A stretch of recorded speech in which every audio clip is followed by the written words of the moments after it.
Hello guys, आज मैं Indian geography के उत्तर भारत के विशाल मैदान को डिस्कस करूंगी। तो देखते हैं। ये रहा हमारा भारत का मानचित्र, इंडिया का मैप।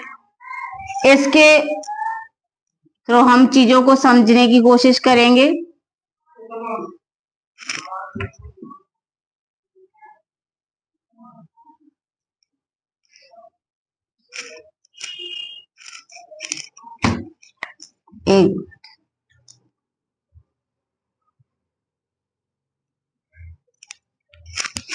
तो देखेंगे हम यहाँ पर जो हमने लास्ट वीडियो में समझा है, ये रहा हमारा पर्वतीय क्षेत्र। कौन सा पर्वतीय क्षेत्र? यहाँ पर रहा ये वाला क्षेत्र जो है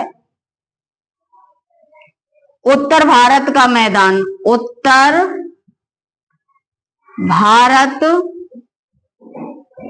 का मैदान, उत्तर भारत का मैदान।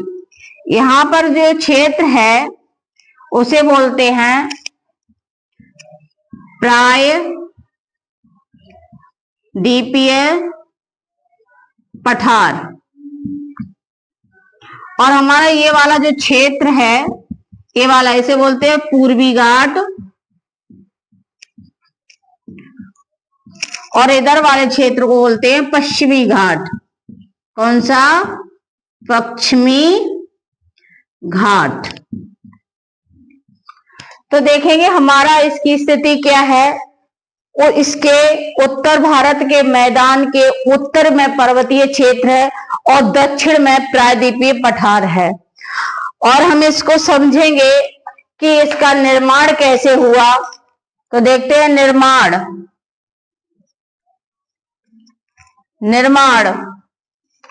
तो गंगा, यमुना,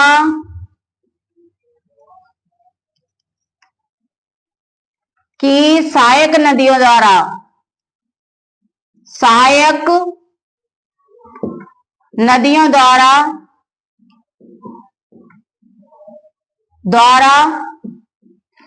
लाए गए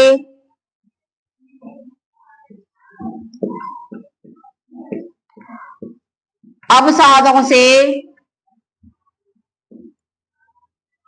उत्तर भारत के मैदान का निर्माण हुआ। उत्तर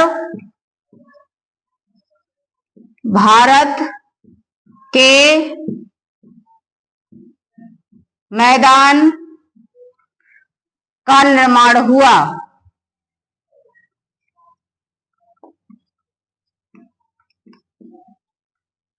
तो हमने देखा कि उत्तर भारत के मैदान का निर्माण कैसे हुआ। गंगा यमुना की सहायक नदियों द्वारा लाए गए अवसादों से उत्तर भारत के मैदान का निर्माण हुआ।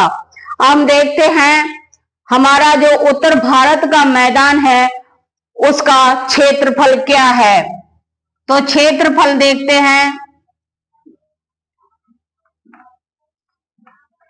क्षेत्रफल का है 7.5 लाख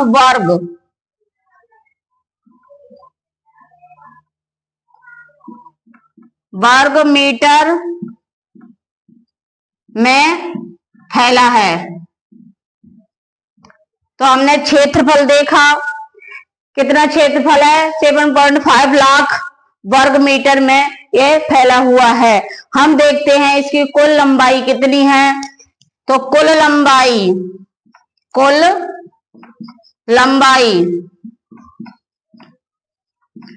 3200 किलोमीटर है। आगे देखते हैं कि इसकी चौड़ाई कितनी है। मैदान की, उत्तर भारत के मैदान की चौड़ाई कितनी है। तो चौड़ाई देखते हैं। चौड़ाई कितनी है। तो पश्चिम में इसकी चौड़ाई अधिक है। पश्चिम में 480 किलोमीटर और पूरब में 145 किलोमीटर ये क्षेत्र में फैला हुआ है। अब देखेंगे भारत इसकी उत्तरी मैदानी क्षेत्र की आकृति कैसी है। तो आकृति के बारे में हम जानेंगे, आकृति कैसी है। तो ये कौन से शेप का है, यानी धनुष के आकार की आकृति है। धनुषाकार आकृति है। तो हमारे उत्तर भारत के मैदान की आकृति कैसी है, ये धनुषाकार आकृति का है। अब देखेंगे उत्तरी भारत का भौगोलिक विभाजन। क्या उत्तरी भारत का भौगोलिक विभाजन क्या है, इसके बारे में हम समझेंगे। उत्तरी भारत का भौगोलिक विभाजन। तो हम क्रमबद्ध तरीके से देखेंगे उत्तरी भारत का भौगोलिक विभाजन क्या है। सबसे जो हमारा पर्वत है हिमालय, उसकी जो नीचे वाला सबसे ही नवीनतम पर्वत है जिसे बोलते हैं शिवालिक। तो शिवालिक के गिरपद में स्थित जो क्षेत्र है उसे बोलेंगे भावर। तो सबसे पहले कौन सा है, भावर। कितने भागों में डिवाइड किया है इसके बारे में हम देखेंगे, भावर। तो भावर क्षेत्र के बारे में समझते हैं। भावर कौन सा क्षेत्र है, तो ये सिंध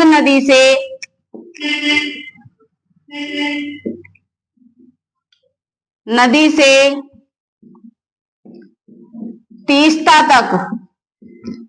तीस्ता नदी का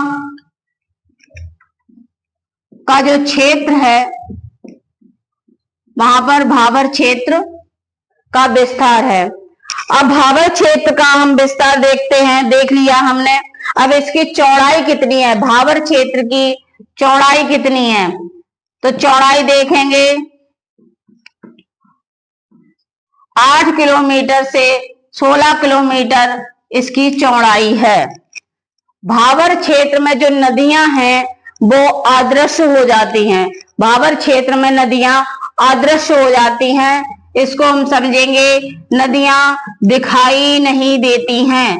तो नदियां कैसी होती हैं, अदृश्य होती हैं। हम समझते हैं एक छोटे से मैप के द्वारा, जैसा कि हमने समझा ये हमारा कोई पर्वत है, यहाँ पर से ग्लेशियर पिघला और ग्लेशियर के द्वारा यहाँ से कोई नदी निकली और निकलने के बाद ये अपने साथ मिट्टी कंकड़ पत्थर लेके आई बड़े बड़े, और यहाँ पर उसने जमा कर दिए। तो यहाँ पर नदियों का ढाल कैसा हो गया, पत्थर में विलुप्त हो गई, नदियां दिखाई नहीं दी।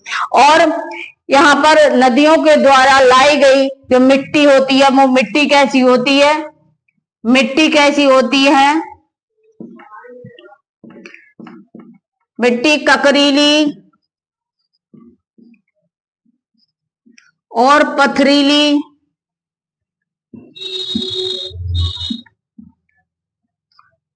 मिट्टी पाई जाती है। यहाँ नदियों द्वारा लाई गई मिट्टी ककरीली और पथरीली होती है जो पाई जाती हैं। नदियां अदृश्य होती हैं, कृषि के लिए ये बहुत ज्यादा उपयोगी नहीं होता है। इससे नीचे आता है हमारा तराई का क्षेत्र। जैसे कि हम एक छोटे से मैप के द्वारा समझेंगे, जैसे कि हमने ये इंडिया का मैप बनाया,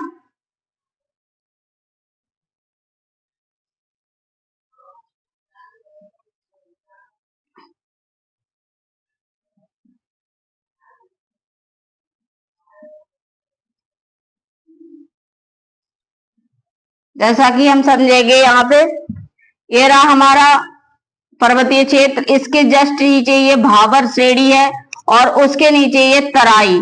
तो हम देखेंगे तराई के बारे में, क्या समझेंगे हम, तराई क्षेत्र के बारे में हम समझेंगे कि तराई क्षेत्र क्या है। तो यहाँ पे है तराई। तराई का मतलब होता है कोई ऐसा जगह जहां पे दलदल हो। यह क्षेत्र कैसा है? दलदल है,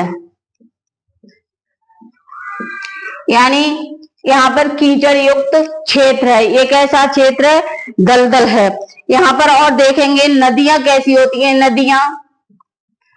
नदियां दृश्यमान हो जाती हैं। कैसी हो जाती हैं?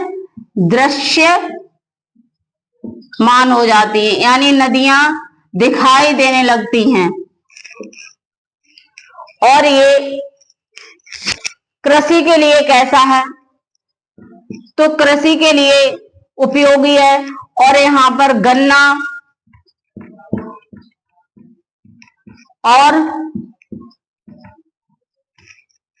धान की खेती बहुत होती है, बहुत होती है। और गन्ना और धान की खेती के लिए यह क्षेत्र बहुत ही उपयोगी है। और यहाँ पर जो हमारी नदियां हैं वो छोटे छोटे पत्थर कंकड़ लेके आती हैं। जैसे कि भाबर क्षेत्र में देखा था, बड़े बड़े कंकड़ लेके आई थी, और तराई क्षेत्र में ये छोटे छोटे कंकड़ हो जाते हैं, नदियां दृश्यमान हो जाती हैं। फिर आगे देखते हैं इसे बागर क्षेत्र। बागर क्या होता है? बागर को क्षेत्र देखते हैं। तो किसी नदी के किनारे वाला वह क्षेत्र जहां पर नदियों की प्रत्येक वर्ष जो बाढ़ आती है वो नहीं पहुंचती हो, यानी बाढ़ का पानी नहीं पहुंचता हो, तो यहाँ पर बागर वाला जो क्षेत्र है वहां पर बाढ़ नहीं आती है। बाढ़ नहीं आती है, बाढ़ नहीं आती है। यहाँ पर क्या है? बाढ़ नहीं आती है। और देखा है इसकी चौड़ाई कितनी है, इसके बारे में हमने जान लिया है। अब देखते हैं यहाँ की जो पुरानी जलोढ़ मिट्टी है, पुरानी जलोढ़ मिट्टी पाई जाती है।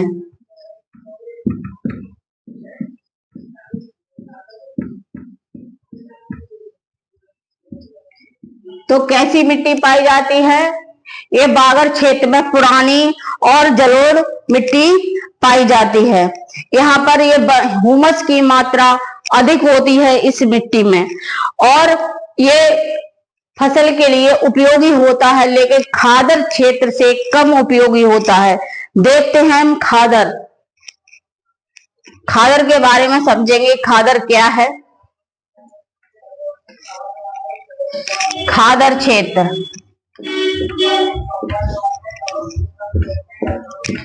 तो खादर क्षेत्र कौन सा है? नदियों के किनारे वाला क्षेत्र, जहां पर प्रत्येक वर्ष नदियों की बाढ़ आती है, बाढ़ आती है।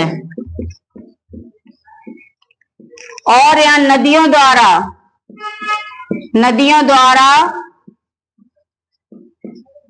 प्रत्येक वर्ष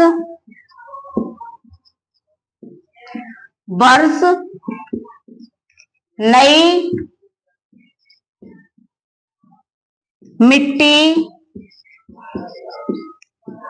लाई जाती है। नदियों द्वारा यहाँ प्रत्येक वर्ष कैसी मिट्टी लाई जाती है? नई मिट्टी लाई जाती है। यहाँ बालू मिट्टी में, यहाँ की मिट्टी में बालू और